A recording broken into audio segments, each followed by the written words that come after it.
It's great to be here with Dr. Nicole. How do I pronounce your name? Ohebshalom? Perfect. I So mean, much going over fun. your resume, so cool. PhD in Cool. human sexuality, MA in clinical counseling from New York University. And what was really interesting is you have certifications in transdisciplinary violence, trauma studies. You work with Carol Gilligan, a huge name in the therapy world. So lots to draw from. And of course, you're MDRIA certified and a consultant. And that's what we have in common. You do Yeah. sex therapy, certified sex therapist. I mean, you've gone across the therapy world. So that's really awesome. Thank you for joining me today. I'm excited. Thank you for inviting me. Yeah, of course. One thing I wanted to ask, just to kind of jump in here, is your recent articles about shame in couples and Mm. how it stems back to childhood often and earlier relationships. So I'm just kind of wondering, what are you seeing as the leading cause that couples report to you that they learned to live in shame? Like, what are you noticing most often? In couples therapy, the role of shame and how in the Yes. article that it's really part of that dance between two people. And not always, but some of the time it stems from their childhood and what they bring in. And then I lost your Yeah. direct question there. I was asking, what do you think is the leading cause that people gain this shame in life, like from childhood? What you see in the parenting that people receive to then go on to really live a life of shame? Yeah. Is it neglect? Is it trauma? Is these little things across time? What would you It say? it could be. It's something, and I'm gonna connect it back to like the work that we share together, the EMDR work, because a lot of times it's really I think it's two part, but I'm gonna go on a tangent, but we're in convo, so I guess I Yeah, can do go it. everywhere. We just have some fun.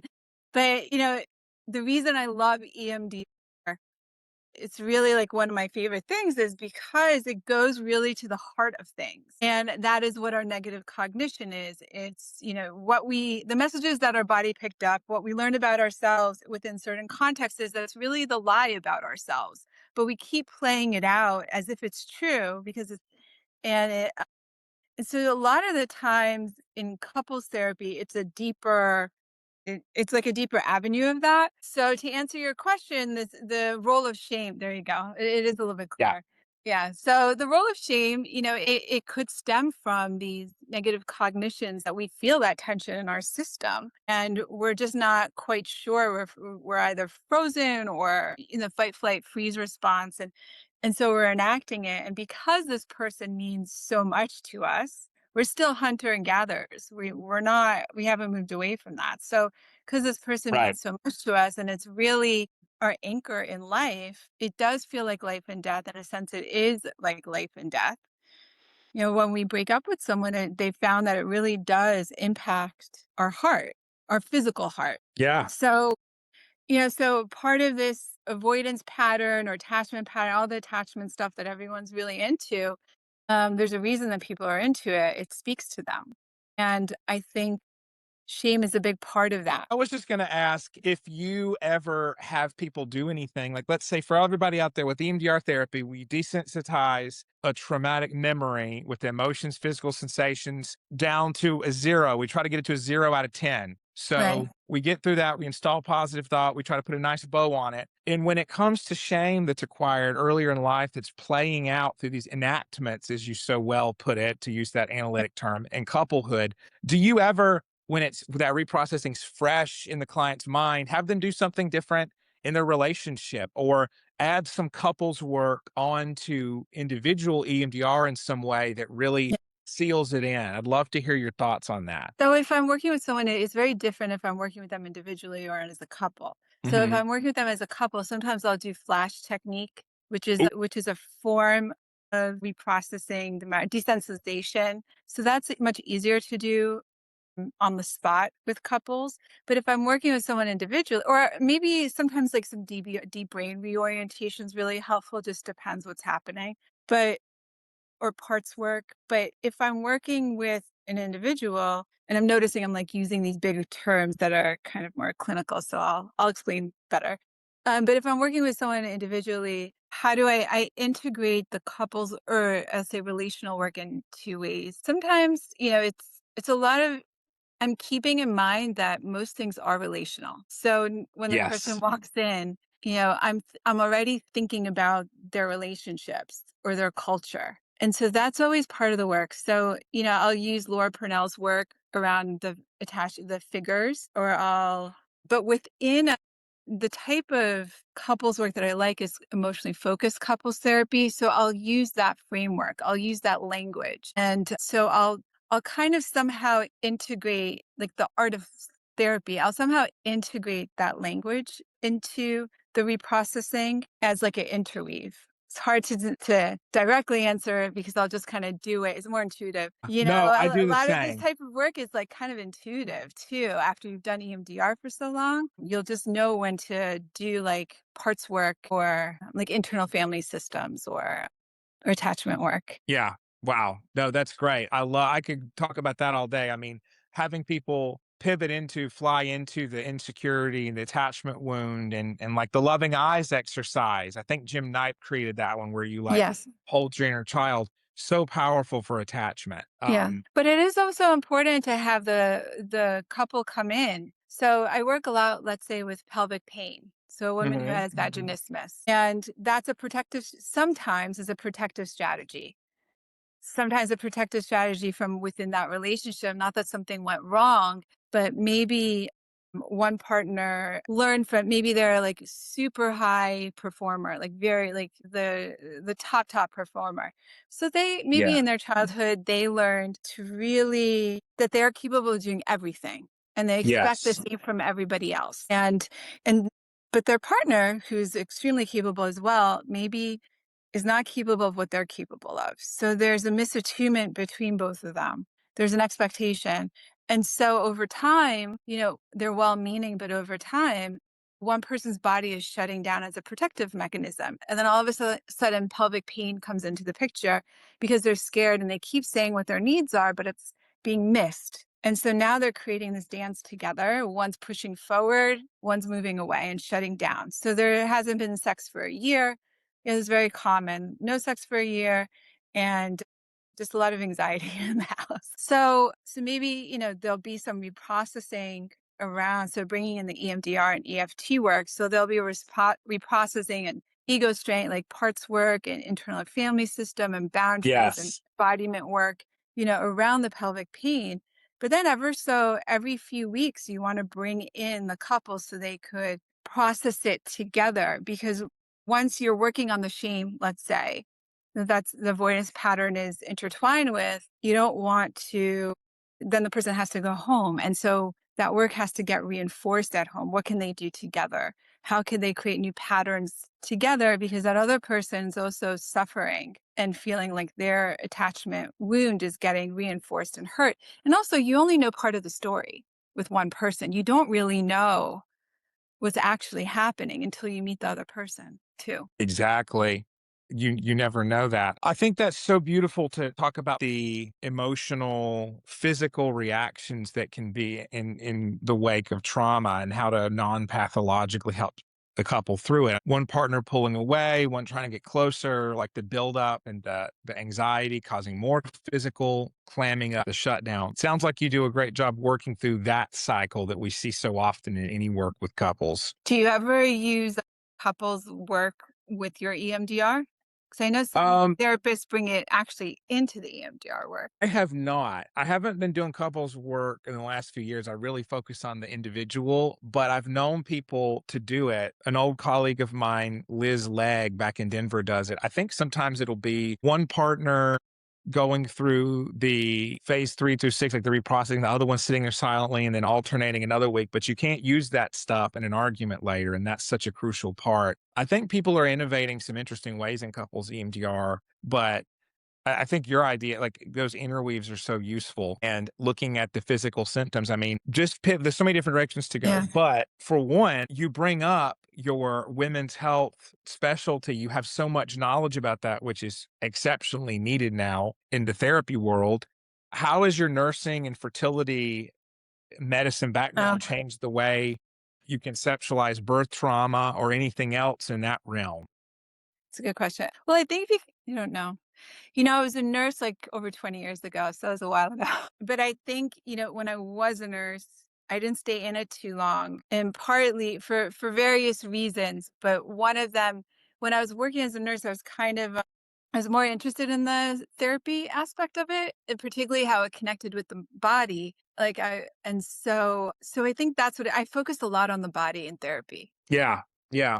I really focused a lot. Yeah. Well, it's which leads to your article. I think one of the articles I saw that I really liked from you is The Art of Therapy. And when you put in that article that I'm going to quote, much of therapy spent helping a person approach the places they've organized their life around without fully knowing it. These are the beliefs that shape their relationship, self concept, capacity for intimacy, expectations of the world.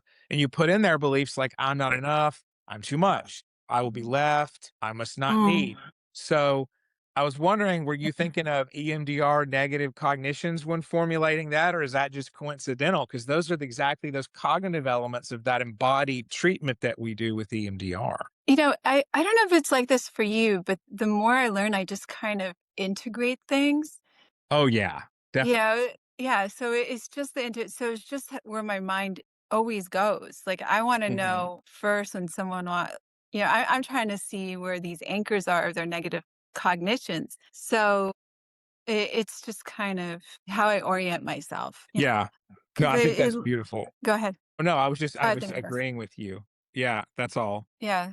I think like, it's, in couples in EFT, there's this really great part of or attachment. There's this question that I learned from a wonderful trainer, and he said, "What is the message your body is picking up when you were little? When you heard your parents arguing, how did you know your parents argued? And when they were, what was the message your body picked up? Which is really that to me, it's that negative cognition. It's the schema. So there's something to that. There's something to even in couples facing each other and saying when they are repairing and they're sharing something differently, if you want them to really face each other and say, what did your body just pick up as your partner said that? When you looked at his eyes, what did you see? And that is that negative cognition getting repaired in the moment in the body. Yes. So, um, it's also when you're doing the interweaves in EMDR, in that moment in your body, what are you noticing when you're looking at the eyes of that younger child? Yes. The loving child eyes or the parts where when you're looking, what is it that you're noticing now? How do you feel towards that younger child? How does that sit Yes. in your body right now? Okay, now move your eyes and feel that. Stay with it. It's so I think from my nursing experience, even, I've been meditating. I've had a meditation practice since I was like 9, 10 years old. So I think even it really is from there. It's like, what are you feeling in your body? Because that's what we're always responding to. It's what we're feeling, that first response. That's the information. It's what was that researcher back in I forgot his name. I have his books over there. But he kind of said that there's a researcher that said, our thoughts are really coming from our emotions. I think it's Antonio Damasio, Yes, thank right? you. You're Yes, welcome, because I wrote about him. exactly. Yeah, I'm kind of an emotivist to a certain extent, that it's from the bottom up and we clothe things in intellectualism. Yeah. Not all the time, Yeah. Not all the but time, but there's something to it. yeah, there is something to it. And when people guard against emotional processes and don't feel anything, I mean, we really have to guide them to the defense, the blocking beliefs. I get that question so often from consultees is, what if someone can't feel emotions? Well, there's a defense there to target, something like, emotions will destroy me, emotions are weakness. And you usually have to do the work to dispel shame around emotions first. I'm wondering if that's been the case with you, where you've seen that a ton, especially with high performers, to bring it to Uh, that population you work with. yeah, I would think there's some people that actually they don't feel that much in their body. Yeah. Not that You know, interoceptive, I guess. Yeah. Yeah, and yeah, they're just and they're not going to. Like they're just not going to because that's how their body and their mind is oriented. A lot of like really smart people, for example, they're sometimes it's a comfort and it's a defense, and to some extent, it's just like how they are. And I think in therapy, we're so over reliant. Recently, it's very fashionable. It's like everything you have to feel in your body. And I don't Yes. think that's helpful either. It could Yeah. be shaming. It could be very shaming for people. Like, why am I not feeling it? My therapist is asking me. So sometimes yeah. So it's being attuned to your client, I think, and being creative and try. Sometimes the parts work. It's like, I'm not sure actually where to go with this question and answer, No, I like this. Let me pick something up. I but think because I said a few things, but you said a lot of great things, and it kind of dovetails with something else I want to ask you. But to piggyback off of it, when therapy has a certain predominating, we could say, denomination, we have to be careful that people aren't excluded. And so for a long time, it was this stiff upper lip, hyper individualism of the Western world, and independence, rugged independence at any cost was valued as this yeah, great ideal. And then now, I would say, since kind of the traumatology revolution, which is great, obviously, I think so, or I wouldn't be doing EMDR. There's the sort of turn into feel everything, linger on everything. And I think, well, we can't have a pendulum swing completely. We need a dialectic. It's both and. And so you're right. I think when people who don't talk therapies, who don't constantly talk in therapy terms and feel everything to the same extent, get kind of left out of the narrative, you're right. It can be very pathologizing. right, And that can alienate yeah, them further from therapy. Like, oh, this really isn't for me because everything to me is in a giant emotional catharsis, which is okay. But the people around them just have to be all right with that, that's going to be right. their baseline. Right. Well, like, I think it was, yeah, Freud was like focused on things being catharsis, but it's really about integration. I love that word. You're So right. And you write about that a lot. it's really, I think it's really about integration. It's like, and having some steady ground. Insight is helpful, but it's what a lot of the high performers, they're so good. They're better than me in pattern recognition. They could see the patterns, but they're still stuck. So it is that question of how could you find that balance between top down and bottom up healing and Yeah. not get lost in it. Like, how is a person actually escaping, using escape to go when they're in their head? How could you listen for that? So if you're listening to them and you ask the person a question and you know that they're extremely high performer and you ask them a question, to what point are they now escaping and not answering your question, not doing the work where it's they're feeling safe, they can intellectualize it. So it's like you have to really listen to their Yeah. tone of voice or where the story is going, and then say, okay, now can we come back to the question? This is what I heard you share, and then say, maybe something like in hearing me share that back to you, how did that feel in your body? And kind of have more of a relational space of creating safety, creating container for them to drop in a little bit and just titrate it. So then the integration can slowly happen. And you could have a little bit of the intellectualization because that's very helpful. Nothing is good or bad. It's how you're using it and the Couldn't have awareness said that it you better. have around it. And so I think maybe that's part of the art of therapy too. As your article would suggest. I mean, the way out is through, but that doesn't mean that we have to charge through. It is a Well, marathon and not a sprint. Thank you. And I was going to ask you literally, how do you distinguish kind of trauma informed, compassionate pacing from collaborating with client avoidance? But you just answered it. Listen for the avoidance, intellectualization, and gently say, let's go back to what we were talking about if we can, and just be a little linger with that a little longer, mhm. and so that's so much of Yeah. the rhythm of EMDR. There's a cadence to it, Yeah. playing by ear to an extent. I wanted to ask you, so you teach quite a bit. I mean, you know what it's like to be an EMDR consultant. You've taught in other venues as well. So I put you on the spot a little bit here, so feel free Okay. not to answer it. But do you notice any prevailing myths or misconceptions about good trauma work or therapeutic work that you hear from newbies, your trainees, that you just like so maybe some pop psychology stuff that you're seeing that you think that's not quite right. I'd like to kind of set the Well, record straight. well, I guess it's interesting. I help Andrew Leeds with his trainings. I think Oh, yeah, I he's know him. awesome. I love him. Yeah. Yeah. Oh, I'm a he's big fan. knowledgeable. I'm a big fan. Yeah, he's done a lot of great research. He's just always like so up to date. I mainly like join in his training so I could stay up to date because he's so up to date. Yeah. So I think like thinking about that when people are new, seeing some questions. Anyway, so I get distracted. So No, when that's people are okay. new, I think, it is the EMDR, the bilateral what is interesting, I think, is it's the IEP model that is EMDR.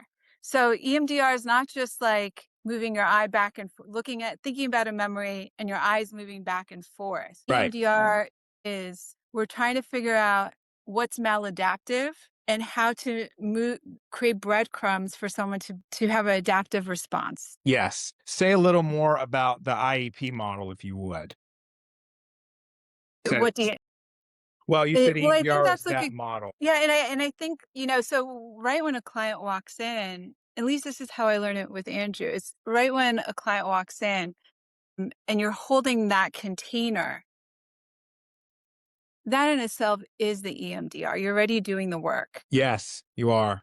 So it's not the bilateral stimulation is just a portion of it, but it's not like really the goal or the aim. Does Right. that make sense? It makes total sense. Yeah, it's all the way from treatment planning through closure and reevaluation. It's EMDR all the way down. And that is a common misconception. People think it's just the eye movement, and it's not. It's a whole comprehensive model that meets people where they are and allows them to enter in at a pace that they're comfortably uncomfortable. So, Yes, but I guess it's like a lot of new therapists will want to rush into, I just have to do the eye movement and then my client will be okay and they won't be in distress, which is a really great intention because I don't want this person that I'm seeing to be in distress. But right. not, the eye movement can help, but it's really spending some time and figuring out what is really maladaptive here. So you can really understand what the neuro pathways are. And sometimes people will rush that. A lot of Right. times people will say, for example, what I hear often from people that might get trained another type of EMDR is, maybe they won't even make a memory list or they won't figure out how a person's exactly distressed and what their negative cognition is. So, and I'm talking about basics here. I know I'm going really, really basic, but I think it's Okay. important too, is that maybe they're doing talk therapy and then there's something just distressing to the client. There's a memory that's coming up and they'll just target that one memory. They'll say, you know what? You keep talking about that one memory. Why don't we do some EMDR?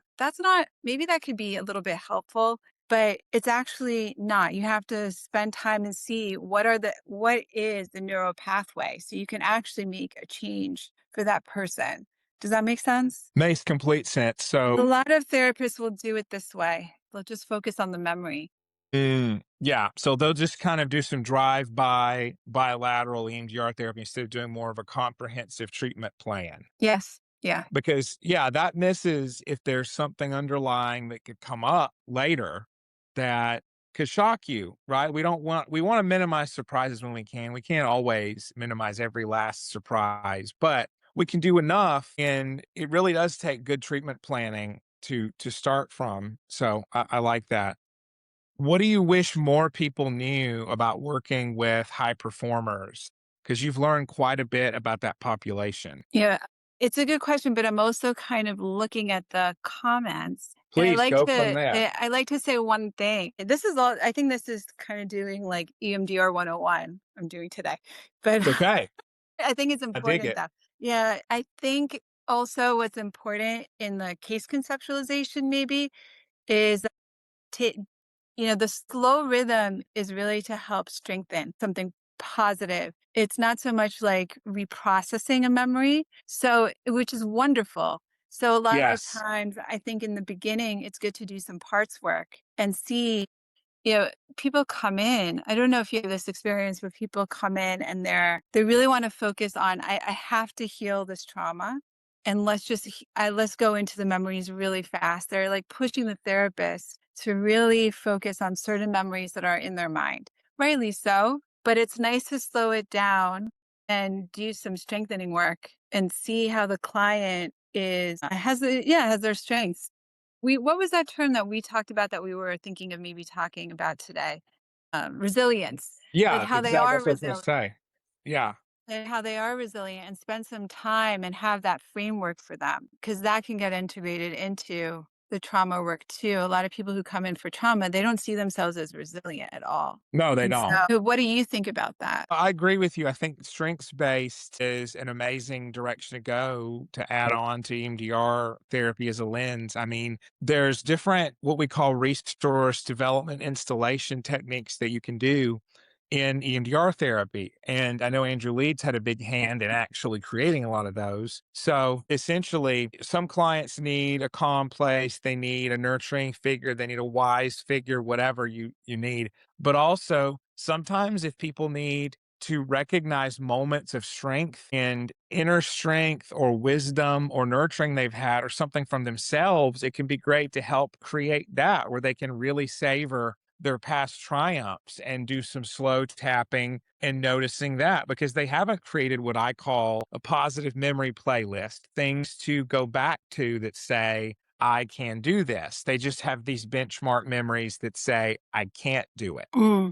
Hmm. So I like that. Do you ever do any parts work around it? Yeah, actually, I have done ego state work. I'll use some IFS terms as well. I've had a few trainings on ego state work. Yeah, the parts work I do usually is in phase 4, where we kind of have the client notice the manager part, like the fire or the You do it that firefighter way. parts. Yeah, and just Awesome. see how to, yeah, thank you. Especially with addictions work, that can be really good to notice what these parts that are trying to shut down emotion are really afraid of. They're often afraid of the emotion and pushing it away with substances. But how do you approach parts work? I mean, I'll add this. I was That's in the great. resourcing Yeah. stage, like drawing on more adaptive parts explicitly is great. Like you can do it throughout in that phase, in the prep phase as well. But how do you do parts work with EMDR? That'd be cool to. But I guess it would depend on the person, but recently I'm finding myself spending a lot more time in it before the Yeah. reprocessing.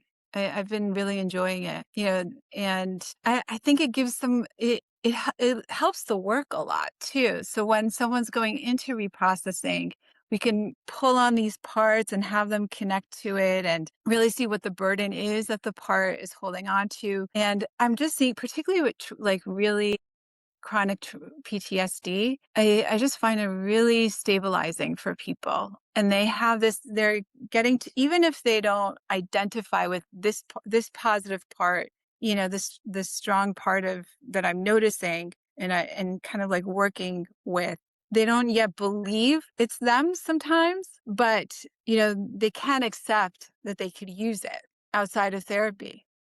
Yeah. And that's a wonderful place to begin and then do maybe sometimes some slow like eye movement or tapping so they can kind of start titrating and feeling in their system. They don't have to accept that it is actually them, but they can start using it and having that resource. And I just, yeah, I've been spending a long time before going to the EMDR. Yeah, it's been really helpful for people.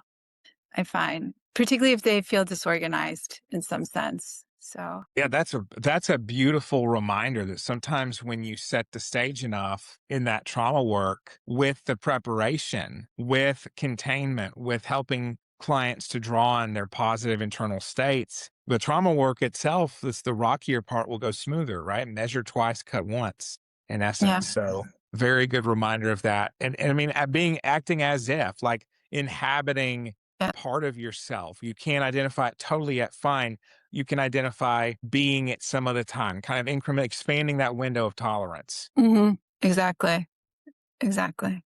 Yeah. Yeah. Do Okay. you do a lot of body? Do you focus on the body at all? Good question. I tend to do somatic interweaves where I will have clients, if there's a stuck point, have them take it back to the body, like notice what you're feeling in your body, just be curious, go with that. I will have clients, if they need to get up and move around. I had a client one time need to get up and walk around with the hand buzzers. So she had the battery pack in her pocket and then the hand buzzer in her hand and was walking Yeah, around because that's what she felt she needed to do to discharge feeling being trapped. It worked great. So a lot of that's my awesome. somatic work is just integrating that in ways in the moment. Like you said, the intuitive part is so a part of this profession. So it'll Hmm. usually be helping people who are out of touch with their body if it's just for any reason other than they don't feel that much, right? Because that's fine. Maybe seeing what the blockage is there, targeting the defenses. So Right. Yeah, I've recently I had a 4-hour session of EMDR recently, and I asked the girl in the middle of it to go out to the window and look at the sky, because I knew that would help the structure of the brain, like some parts of the brain.